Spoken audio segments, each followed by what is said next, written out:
Hello everyone, and welcome to Medical Herstory's annual Feminist Health Research Conference. When designing this conference, we knew we wanted to push boundaries around what counts as research, whose voices get centered and celebrated, and what the future of healthcare could look like from a feminist lens. Medical Herstory defines feminist health as work which considers how social structures of sexism, racism, ableism, and other forms of oppression influence science, medicine, healthcare, and illness experiences. Feminist health research centers the voices of those most affected by these issues and seeks to deconstruct and dismantle inequities. To reflect these aims today, we've gathered amazing researchers, activists, and healthcare workers, patients, and students working around the world towards this one goal. And as our title suggests, this isn't your typical research conference. So what does that mean? It means that we're going to see knowledge today that is rooted in lived experience, in community conversations, in action-oriented research, and in challenging oppressive structures. So for those of you who don't know, my name is Tori Ford, and I'm the founder of Medical Herstory. Medical Herstory is an award-winning youth-led international not-for-profit, advancing and advocating for gender health equity through storytelling, patient advocacy, medical education, and undoing stigma. We hold events like this one, run workshops, publish stories, and hold a bunch of online social media as well, with the goal of eliminating sexism, shame, and stigma from health experiences. If you'd like to support our work, we encourage you to go follow us at Medical Herstory.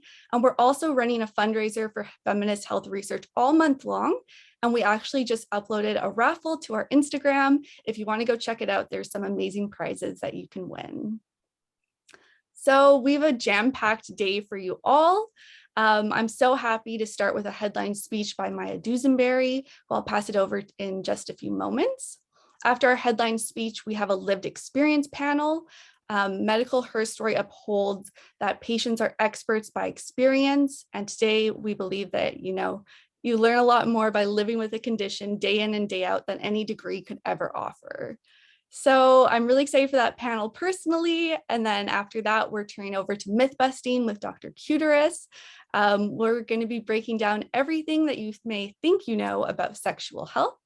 And then to wrap it up, we're going to be passing it over to the future of feminist health research with our youth panelist. So we have amazing researchers who are conducting innovative studies all around the world, from Canada, Sweden, UK to Japan, all working on advancing gender health equity. So I hope you're all excited for that, as I am. And before we get into all of that, just a quick few Zoom rules. Please remain muted if you're not speaking, but we really encourage you to have your camera on to try to mimic that community feel, which I'm sure we're all missing at this point. Feel free to use the chat throughout the event, as you all have started to do. We love to hear your thoughts and feedback throughout the event as well. But if you're ever feeling overwhelmed or something's not sitting right with you, or you just want to have a chat, we do have 3 active listeners present who are trained in trauma-informed responses. So feel free to message them, and they're more than happy to discuss things with you. 2 other points, just be respectful of everyone. Medical Herstory is an inclusive space, and we're going to do everything to make sure this conference stays like that. And we encourage you to also be respectful to yourself. Take breaks as needed, practice self-care. We're going to have a few breaks throughout the day, but whenever you need, feel free to take those. Closed captions are enabled at the bottom of your screen. You are able to turn them on or off at any time throughout the event. And for any other accessibility needs, please contact our active listeners and they'll be sure to help you out. And lastly, we want to start before we open up the conference with a land acknowledgement for the unceded territory on which I'm presently located, but I encourage you all to check out what land you're on today as well. So Medical Herstory is based in Tiohtià:ke, Montreal. Many of our events and operations are located on land which has long served as a site of meeting and exchange amongst Indigenous people, including the Kanien'kehá:ka of the Haudenosaunee Confederacy, Huron-Wendat, Abenaki, and Anishinaabe nations. Medical Herstory recognizes and respects these groups as the traditional stewards of the lands and waters on which many of us are today. We cannot begin to discuss patient advocacy, barriers to accessing care, or internalized stigma without recognizing the role that colonization, white supremacy, and medical racism play in the social structure which healthcare as an institution is situated in. And with that, I'm so excited to officially kick off our conference. We are so excited to have Maya Dusenbery here as our first headline speaker. Maya Dusenbery is a journalist, editor, and the author of Doing Harm, The Truth About How Bad Medicine and Lazy Science Lead Women Dismissed, Misdiagnosed, and Sick. If you're not excited by that title, I don't know what will get you excited. I am thrilled. A New York Times Editor's Choice pick, Doing Harm was the winner of the 2019 Minnesota Book Award for General Nonfiction, formerly the editorial director of the feminist blog, feministing.com. Maya has written for publications including the New York Times Magazine, Scientific American, Mother Jones, and Pacific Standard, amongst others. She regularly speaks about gender bias in medicine to students, healthcare providers, researchers, and patient advocates. Welcome, Maya. The floor is yours. Awesome. Thank you so much. I'm really excited to be here and to be kicking off this really impressive lineup that you have today. So I just want to kind of give a brief overview of how I got interested in this topic and the main takeaways I took away from my book research, and then hopefully we'll have at least a little bit of time for questions. So I have been a feminist writer for over a decade now, but it really wasn't until several years ago when I was diagnosed with rheumatoid arthritis that I sort of started down the path that ended up in this book. Before that, as a young woman who'd been very healthy, most of my interactions with the medical system were really just for routine reproductive health care. And I realized once I got sick that I just hadn't really given that much thought to whether the medical system was really well prepared to care for me if I were seriously ill. So I was really fortunate. My own kind of diagnosis story was really straightforward. I was diagnosed pretty quickly, started treatment quickly, and no doubt in part because of that, my symptoms have been in remission for years now. But after that diagnosis, I began to learn a lot about autoimmune diseases, which affect a lot of people and disproportionately impact women.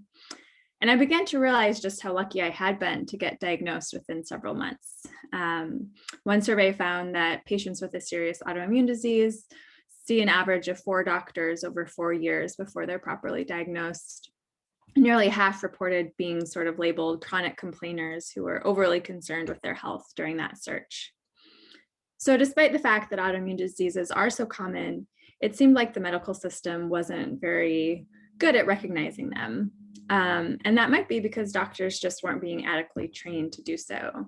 In surveys, physicians report feeling uncomfortable when diagnosing an autoimmune disease, and often report that they've only gotten 1 or 2 hours of lecture on the topic in medical school. And so as I started kind of tuning into this issue more, it began to seem as though nearly every woman I knew who'd had a serious health problem had a story like that, of doctors who didn't take them seriously, and especially of doctors who sort of said or implied that their symptoms were all in their head in some way. Eventually, during my book research, I heard from nearly 200 women who shared similar stories. And the book was really kind of an attempt to better understand the systemic problems that explain why so many women do have stories like these. Ultimately, what I concluded is that there are 2 big problems which impact women's medical care. First, there is a knowledge gap. There's a lack of knowledge about women's symptoms, responses to treatment, and conditions that disproportionately impact us. And second, there's a lack of trust in women's self-reports of their symptoms, what I call the trust gap. There's this tendency to minimize or normalize, and especially to psychologize women's complaints. So the knowledge gap was kind of first put on the public's radar in the early 90s. There were congressional hearings at that point to draw attention to the fact that women had really been underrepresented or outright excluded from a lot of clinical research. At that time, the NIH had a policy urging researchers to include women in their studies, but it really didn't seem to be enforcing it very well at all. The FDA, meanwhile, had a policy explicitly prohibiting women of childbearing potential from taking part in early phase drug trials. And there was a sort of general reluctance among drug researchers, especially, to enroll women in case they accidentally became pregnant during the trial. More broadly, there was this belief that women's varying hormonal states and cycles would complicate study results. It was considered easier and cheaper to just study men, who were seen as a more homogeneous group of research subjects, and then extrapolate those results to women.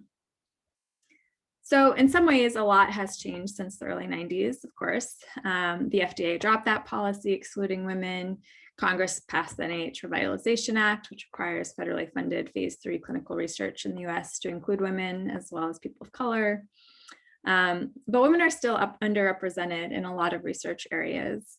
And while women are usually included in studies these days, it still has not become totally standard practice for researchers to always design their studies in such a way that they can do a meaningful analysis of their results by gender, and to actually include such analyses in the published articles on their work. Meanwhile, when it comes to preclinical research, research done on animals or cell lines, female animals are still vastly outnumbered. And researchers using cell lines often don't even pay any attention to whether they're XX or XY. It was only in 2014 that the NIH finally started formally requiring animal researchers to include both sexes of animals, unless there was a really good reason not to. So experts have kind of described what's happened since the 90s as a sort of add women and stir approach. So yes, women are usually included, but we're still not getting as much knowledge as we could be about possible sex or gender differences. And that's really become just more and more unjustifiable over the decades. Since the 90s, we've been accumulating an ever-growing body of research showing that there are often important differences, from differences in the effectiveness and side effects of treatments to differing symptoms and risk factors for the same disease. But another big problem is that a lot of this emerging research has just yet to be incorporated into medical education fully, and let alone change clinical practice. Medical education is this really notoriously slow process to change, and it's especially challenging when you're really kind of trying to update the curricula across many different clinical areas. But the knowledge gap is not just about this history of failing to consider differences in men's and women's experience of the same disease. It's also about the fact that the research community has really neglected a lot of conditions that mostly impact women entirely, which brings us to the other big problem, the trust gap. So when I first started hearing stories of women who were dismissed by doctors, I initially kind of figured this was just yet another realm where women's voices aren't granted quite the same authority as men's are. But as I dug deeper, I really came to appreciate that the distrust of women's voices within medicine has really more specific roots in this history of the concept of hysteria. So before the word hysteria got its modern meaning, for centuries it was a catch-all diagnostic label that really was applied to pretty much any unexplained symptoms in women. And over the years, different, usually very sexist theories were put forward for its cause. So in ancient Greek medicine, a range of symptoms were blamed on a wandering womb that was supposedly roving about the body. In medieval times, women's symptoms were often blamed on demonic possession or witchcraft. In the 17th and 18th century, hysteria was largely considered a disorder of the nervous system. But at the end of the 19th century, after Freud came along, there was this major shift. So hysteria, which had been considered a physical disease, came to be seen as a psychological disorder that caused physical symptoms.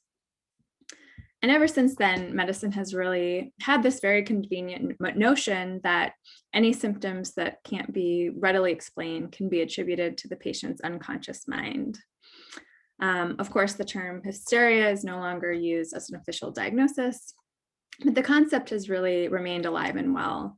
And over the decades, different euphemisms have sort of taken its place. So terms like somatization, psychosomatic, psychogenic, functional symptoms. Perhaps the most common in the medical literature these days is the term medically unexplained symptoms, which is often used in in medical literature, and on its face, it doesn't kind of imply a psychogenic origin, but in practice, it's often used as though it does. In the medical literature, you'll often see it kind of used as a synonym with psychological terms like somatization. And I think that really reflects this kind of deeply entrenched tendency within medicine to just assume that any symptoms that are not medically explained can by default be psychiatrically explained. And really consistently throughout this history, as hysteria has sort of shifted and morphed over the centuries, it's been taught as a scientific fact that women are especially prone to hysterical symptoms. So it's that history that I think is very much at play when women so often find that their doctors are quick to blame their unexplained symptoms on depression or anxiety or stress. Often women's unexplained symptoms are normalized, so kind of treated as just a expected result of their reproductive cycles and states. So, it's just menstrual cramps, or it's just menopause, or just hormones in some sort of vague way. Especially if they're women of color or low-income women, they may be accused of inventing their symptoms entirely. So malingering for attention or disability benefits or prescription painkillers. And often it's maybe not anything so explicit, but you just kind of get the sense that, especially in those initial encounters with the medical system, before any testing has yet to be done, your own self-reports aren't really considered enough to prove that you're really sick, that it really isn't until doctors find some objective corroborating evidence that your symptoms are taken seriously. I think that's an experience far too many women can relate to, and we can see evidence of this bias playing out in the data as well. So studies show that in the ER setting, women tend to wait longer for diagnostic testing and interventions and pain management. One study found that younger women were 7 times more likely than the average patient to be discharged from the ER in the middle of suffering a heart attack. Another found that women in the ER with abdominal pain waited 65 minutes compared to 49 minutes for men to receive pain medication. And when it comes to less acute problems too, women often experience longer diagnostic delays than men, sometimes years long, for everything from cancers to brain tumors. So that's sort of on the individual level, how that trust gap affects all individuals, women as they enter the medical system. But also on the collective level, the trust gap has really kind of hindered our understanding of a lot of common women's health conditions. So many really poorly understood conditions that mostly impact women, especially if they're sort of chronic conditions that cause largely subjective symptoms like pain or fatigue. They often share a really similar history. In my book, I call a whole range of conditions from fibromyalgia, vulvodynia, interstitial cystitis, myalgic encephalomyelitis, or chronic fatigue syndrome. In my book, I call them disorders formerly known as hysteria, because for decades, these conditions are really kind of assumed to be psychosomatic. And they really remain poorly understood in large part because the medical system has invested really next to nothing towards research to understand them. So they've sort of been caught in this catch-22 where, since a lot of the biomedical community has continued to assume they're psychosomatic, it hasn't wanted to invest in the rigorous research that would be needed to show that they're not and to really understand their underlying mechanisms. And it's really difficult to overstate, just how little research attention and funding a lot of these conditions have received. In 2014, an advocacy group reported that 10 chronic conditions that mostly affect women collectively received just $110 million from the NIH, which was an average investment of just over $1 per affected patient. And I think, that sort of points to one of the really big insights that I took away from my research, which is that these two gaps, the knowledge gap and the trust gap, are really mutually reinforcing. So the one sort of feeds into and exacerbates the other, and vice versa. So the less we sort of understand about women's health, the more that doctors individually and medicine collectively we'll try to explain away those gaps in knowledge by attributing women's unexplained symptoms to their age-old tendency towards hysteria. And then on the flip side, as long as medicine can sort of rely on that long-standing stereotype, and is pretty satisfied with that explanation that, women's symptoms are probably just all in their heads, then there's really no reason to actually do the science that would explain them scientifically. And I think, to me, understanding that dynamic was really helpful to sort of understanding how these two problems, the knowledge gap and the trust gap, which really have been sort of acknowledged and recognized to some extent for decades now, have nonetheless been able to be so persistent and to really persist until 2021. So I think I'll just end it there in the interest of having a few minutes for questions. And yeah, thanks so much for inviting me, and I'm excited to hear the rest of the talks this afternoon. Thank you so much, Maya. I hope that was a great introduction for people that are new to this topic, or if you're someone who's been in the industry for a while. Maya's book and work has been really foundational to the field, so definitely check it out. But I think for myself, hearing about the trust gap and the knowledge gap really helped me understand my own experiences. And then at Medical Herstory, I've been fortunate enough to bring that knowledge to medical schools around the world. So it's been really amazing. And I think speaks volumes to sort of what you're getting at is like this double bind almost, where there's a trust gap. You go to the doctor, you bare yourself, you're vulnerable, and then you're probably not going to be believed, and then you're often dismissed. And then on the other side, healthcare providers who do believe patients and want to help are often just limited. We don't have the knowledge, we don't have the resources, we don't have enough funding into these spaces. So that was really amazing. I'm happy to take questions if people want to drop them in the chat, or if you want to use the raise your hand function, I can call on you as well. Awesome. We have one here. What do you think is the biggest barrier to progressing feminist health research? That's a great question. I mean, it's such a big, big topic. I think, there's obviously so many problems that can be fixed in the medical system. And I think, to me, it felt like one of the biggest things is just how little sort of awareness there is about diagnostic errors and a lot of these problems within the medical community. I think one of the biggest things I took away from interviewing experts in diagnostic errors was really that, a lot of the problem is that doctors are just not getting feedback on their diagnostic errors. So there aren't really kind of systems in place to let doctors know that, hey, this woman that you decided was just stressed and never saw again, that, eventually she was diagnosed with an autoimmune disease and, you got it wrong. And, the result of that is that doctors tend to be overconfident. They, acknowledge that diagnostic errors happen, but they don't think that they personally make them. And that's not about, individual arrogance or hubris. It's just that they're not getting the feedback needed to really have a good sense of their batting average. And even when you try to kind of look at, dig into the research about how often diagnostic errors happen and how much, gender is a factor, it's really an under-researched area. And I think that,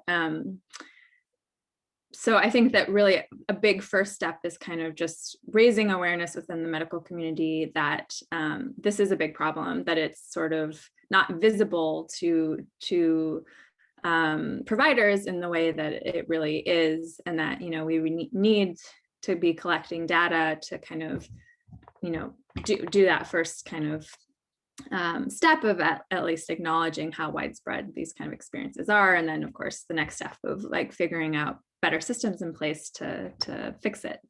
So that's one thing. Amazing. I see there's a lot of questions in the chat about recommendations for patients, things like that. I think we're going to save those for our next panel, which is all about that lived experience. But Ruby, I see you've had your hand raised if you want to unmute yourself and ask your question.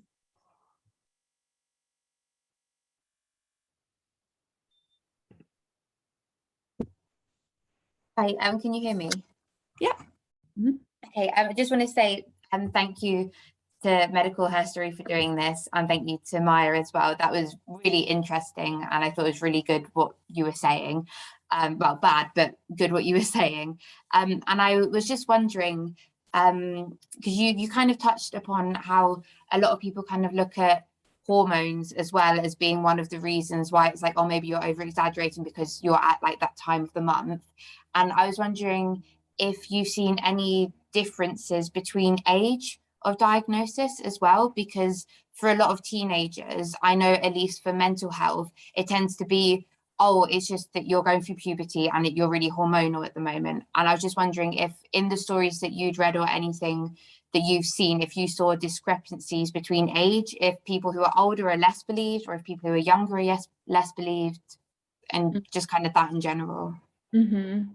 Yeah, that's a great question. I mean, I definitely think there's, I mean, anecdotally, I don't know if I saw research on this, but, you know, a lot of younger women who struggle to get diagnosed with a serious condition, you know, report being told at some point that like, well, you're so young, you couldn't possibly have XYZ, you know. So I think there's this sort of bias that, you know, exists even in the medical system that, you know, that illness is associated with older age. And so it's, you know, it is true that it's more rare for a younger person to have, you know, certain types of illnesses. And so I think that, you know, you definitely see that in particular areas, you know, especially something like heart disease, where, you know, women, especially younger women, are less likely to have it. And so there's, you know, a tendency to say, okay, well, you're a 40, 50-year-old woman, it must be anxiety because you're at low risk for a heart attack, which, you know, is not, there's a logic to that, but obviously it doesn't matter for the, you know, individual who has heart disease or has, you know, an illness that shows up earlier in life. But so I definitely think there's that dynamic, and I think you're definitely right that especially among teens and adolescents, as they're just starting to have their periods and sort of have a lot of the sort of a lot can be blamed on the sort of normal menstrual cycle during that period. But I think it's interesting also to note how that just kind of continues, I think, throughout life, because it's like, okay, well, then once you're, you know, having kids, then it's like, well, then it's pregnancy. You know, I heard from one woman who was told for 9 months that her symptoms were just pregnancy. And then after she gave birth, she was told by the same doctor, oh, it's just motherhood. You're just, you know, adjusting to motherhood. So I think, and then of course you get to menopause, and, you know, that's a whole other thing that a lot of symptoms can get blamed on. So I think that, yeah, there might be some of that, but I do think that there are things throughout the life cycle that women often find their symptoms blamed on. Thank you so much for that, Maya. I think what a wonderful way to introduce the conference and highlight some of these disparities that women face, people assigned female at birth, menstruators, all of that. Great experiences. So with that, we're going to move on to our lived experience panel. We have an amazing lineup of activists, advocates, all working within the lived experience space. So I'm going to pass it over to my amazing colleague, Kainaz, for this panel.